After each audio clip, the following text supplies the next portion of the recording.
আশুরা বলে। সেদিন কেন ইমাম আলী মকামের শাহাদাত হয়েছে? চাইলে অন্য একটা দিনও হতে পারতো কিনা? সেদিন কেন 11 তারিখ হতে পারতো, 9 তারিখ হতে পারতো, 1 তারিখ হতে পারতো? এই দিন কেন মালিক করেছেন? আমার আল্লাহ বলতেছেন, বান্দারে ইমাম আলী মকামের শাহাদাত কেন আমি 9 তারিখ করি নাই, 11 তারিখ করি নাই, 10 তারিখ কেন করেছে? বান্দা, তাহলে তোর বুঝতে হলে সৃষ্টির শুরু দিয়ে যেতে হবে। সুবহানাল্লাহ। আপনারা বলেন, সর্বপ্রথম জমিনে যে মানুষের কদম লেগেছে সে মানুষের নাম কি?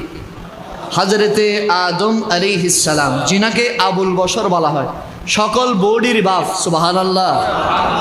আমার আল্লাহ বলতেছেন, যেদিন আমি আদমকে বানিয়েছি, যেদিন আমি আদমকে বানিয়েছি, আদমের পুরো বডি স্ট্রাকচার বানিয়েছি, বানানোর পরে যেদিন সর্বপ্রথম রূহ দিয়েছি সেদিন ছিল মুহররমের 10 তারিখ। যেদিন আদমের বডির দেওয়ার পরে, রূহ দেওয়ার পরে আদম আরশের দিকে তাকিয়েছে, আমি আদমের দিকে তাকিয়েছি। 40,000 বছর আদম আমার দিকে তাকিয়ে, আমি আদমের দিকে তাকিয়ে আদমকে জিজ্ঞেস করতেছি, হেই কথা বলো না কেন? আদম সর্বপ্রথম বলতেছে, মালিক তুমি রূহ দিয়েছো, বডি দিয়েছো, সব দিয়েছো, আমি সব দেখতেছি মালিক, কিন্তু তুমি তো কথা বলার অনুমতি দাও নাই, সেজন্য আমি আল্লাহ কথা বলতেছি না। সর্বপ্রথম আল্লাহ বলতেছেন, আমি আদম বানিয়ে সর্বপ্রথম খুশি হয়েছি, যা তোকে সৃষ্টির শ্রেষ্ঠ বানিয়ে দিলাম, তোর মাথার উপর একটা মুকুট বানিয়ে দিলাম, যে মুকুটের নাম হচ্ছে আশরাফুল মাখলুকাত। সুবহানাল্লাহ। এই কথোপকথন যেদিন আদমের সাথে আল্লাহর হয়েছে সেদিন ছিল মুহররমের 10 তারিখ। যেদিন আল্লাহ ইয়া আদম উসকুন আনতা ওয়া যাওজুকাল জান্নাত বলে জান্নাতে ঢুকাই দিছে সেদিন ছিল মুহররমের 10 তারিখ। জান্নাত থেকে যেদিন দুনিয়াতে আদম আলাইহিস সালাম দুনিয়াতে তশরীফ আনলেন, আসার পরে ওই শ্রীলঙ্কার সিংহল পাহাড়ে যেদিন দুনিয়া নামক ভূখণ্ডের সাথে আদমের কদম লেগেছিল সেদিন ছিল মুহররমের 10 তারিখ। আরেকটু জোরে বলেন। 350 বছর কান্নার পরে এই যে আরাফার ময়দান, মিলনস্থল, আদম হাওয়ার সাথে মিশেছেন, সেদিন ছিল মুহররমের 10 তারিখ। সুবহানাল্লাহ। তারপরে একজন নবী দুনিয়ার জমিনে এসেছেন, যার নাম হচ্ছে হযরতে নূহ আলাইহিস সালাম। উনি 950 বছর দাওয়াত দিয়েছেন। 950 বছর দাওয়াতের পরে আল্লাহ পাক রব্বুল আলামিন বলতেছেন, কাম হবে না, আমি প্লাবন দিয়ে দেবো, একটা কিস্তি বানাও। নূহ আলাইহিস সালাম কিস্তি বানালেন। কিস্তিটা 6 মাস পাহাড় পানির উপরে ছিল, সারা জমিন পানির নিচে ছিল। যেদিন কিস্তি জুতি পাহাড়ের সাথে লেগেছে, হযরতে নূহ আলাইহিস সালাম জমিনের সাথে কদম লেগেছে, সেদিন ছিল মুহররমের 10 তারিখ। সুবহানাল্লাহ।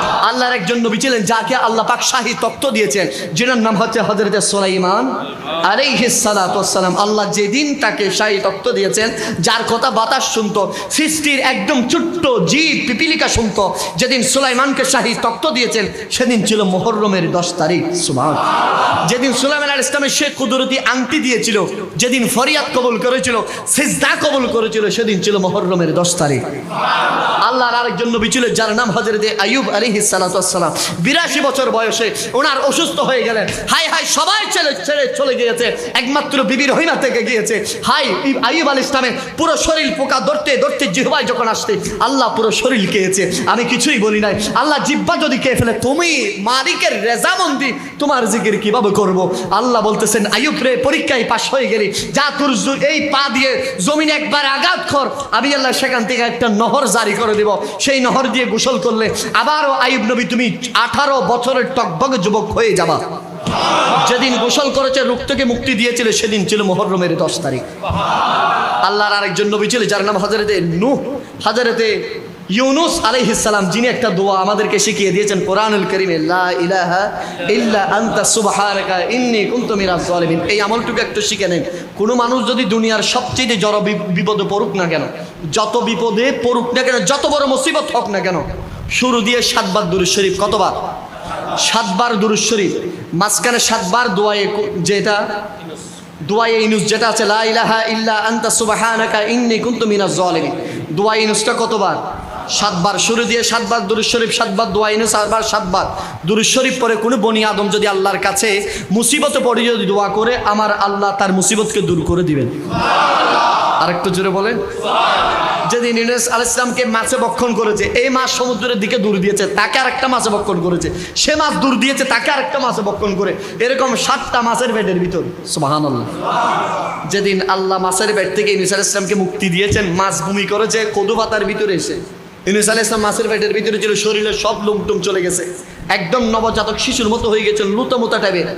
কদুর পাতার ভিতরে ইউনুস আলাইহিস সালামকে ভূমি করে দিলেন মাছ। যেদিন ভূমি করে দুনিয়ায় আবার পাঠিয়ে দিলেন, সেদিন ছিল মুহররমের 10 তারিখ। জুড়ে বলেন সুবহানাল্লাহ। এখন আল্লাহর একজন নবী যিনি বেহেশতের ভিতরে আছেন, যার নাম হযরতে ইদ্রিস আলাইহিস সালাম। যেদিন আল্লাহ পাক ইদ্রিসকে আসমানে উঠালেন, ওই ফেরেশতার সাথে চুক্তি করে যে জুতার জন্য বেহেশতের ভিতরে ঢুকছে, আর বের যেদিন হয় নাই সেদিন ছিল মুহররমের 10 তারিখ।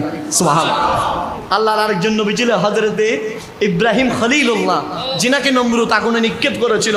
আমার আল্লাহ বলতেছেন, ইব্রাহিম রে, আমি মালিকের জন্য তুমি আগুনের ভিতরে নিক্ষেপ হয়েছো, আর আমি আল্লাহ তোমাকে সেই আগুন রাখবো না, সেটা ফুলের বাগান বানিয়ে দেব। আল্লাহর কোরআন বলছেন, ইয়া নারু কুনি বারদাও ওয়া সালামুন আলা ইব্রাহিম, হে আগুন আমার ইব্রাহিমের জন্য ফুলের বাগান হয়ে যা। যেদিন ফুলের বাগান বানিয়ে দিয়েছেন সেদিন ছিল মুহররমের 10 তারিখ। আল্লাহর আরেকজন নবী ছিলেন হযরতে মুসা কালিমুল্লাহ। তিনি কি করতেন? আল্লাহর সাথে কালাম তিনি করতেন। হায় হায়, যেদিন কালাম সর্বপ্রথম তুর পাহাড়ের উপর করেছিল সেদিন ছিল মুহররমের 10 তারিখ।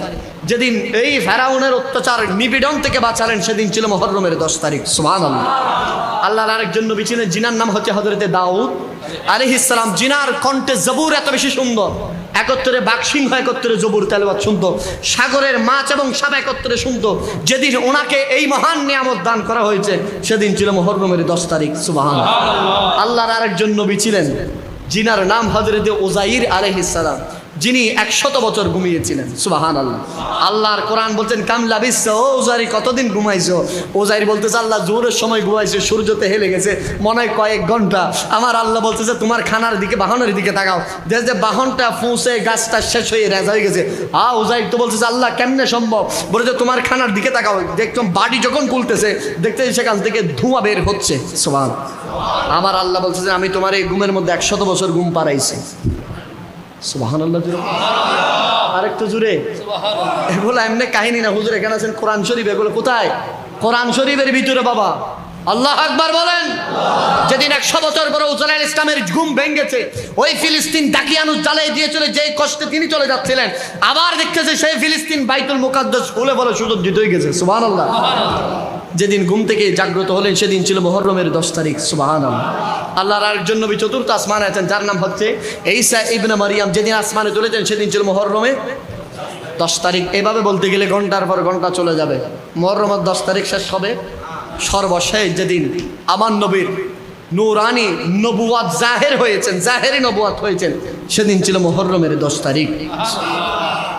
যেদিন আমার নবীর আহলে বাইত রাসূল শাইন শাই কারবাল্লাহ, মৌলে কারবাল্লাহ, দাস্তে কারবাল্লাহ, ইমাম আলী মাকাম, হাই হাই জান্নাতে যুবকদের সরদার, যেদিন ইমাম হুসাইন নামাজরত অবস্থায় প্রেতাত্মা ইজিপ্ট বাহিনী জাহান্নামের কীট তার একের পর এক তীর মারতে মারতে ইমাম আলী মাকাম আহলে বাইতকে শাহাদাত বরণ করিয়ে দিয়েছে। ইমাম হুসাইনের পুরো নূরানি জিসিম থেকে যেদিন একের পর এক তীর নিক্ষেপ হয়ে জমিন হাউ মাউ করে কান্না করছেন, আসমান কান্না করছেন। আজকেও বৃষ্টি হয়েছে বাবা, সেদিন বৃষ্টি হয়েছে রক্তের বৃষ্টি। আল্লাহর সৃষ্টি জগৎ সেদিন কেঁদেছিল। যেদিন এই মর্মান্তিক দৃশ্য দুনিয়ার বাসী দেখেছে, ইমাম আলী মাকামের শাহাদাত দেখেছে, সেদিন ছিল মুহররমের 10 তারিখ। কথা বলেন ঠিক কিনা? আর যেদিন আমার আল্লাহ দুনিয়া শেষ করে দিবেন সেদিন হবে মুহররমের 10 তারিখ। যেদিন আমার আল্লাহ ময়দানে মাহশার কায়েম করবেন সেদিন হবে মুহররমের 10 তারিখ। কতই ফজিলতপূর্ণ মুহররমের 10 তারিখ।